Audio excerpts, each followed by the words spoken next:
السلام علیکم ورحمۃ اللہ وبرکاتہ۔ شب قدر کی دعا۔ اللہم انک عفو کریم تحب العفو فاعف عنی۔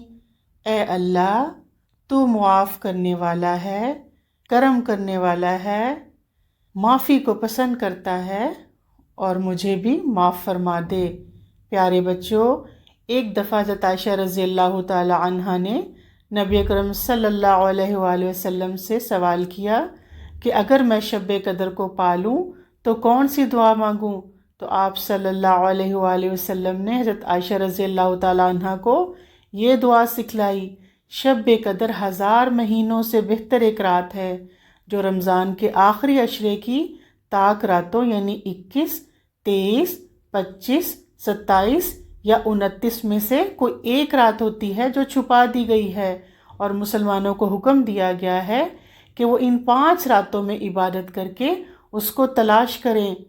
اور اگر کسی مسلمان کو ایسا محسوس ہو کہ یہ شب قدر ہے، کیونکہ اللہ کے نبی صلی اللہ علیہ وآلہ وسلم نے شب قدر کی کچھ نشانیاں بتلائی ہیں، یا اس کو ایسا محسوس ہو کہ آج کی جو رات ہے اس میں یہ نشانیاں بہت واضح طور پہ محسوس ہو رہی ہیں، یا اس کے دل کی کیفیت کچھ الگ سی ہو، یا اس کو محسوس ہو کہ یہ شب قدر ہے، تو اس دعا کو کثرت سے پڑھے، بلکہ کسی ایک رات میں نہیں، ہر رات میں یہ دعا مسلسل مانگتا رہے۔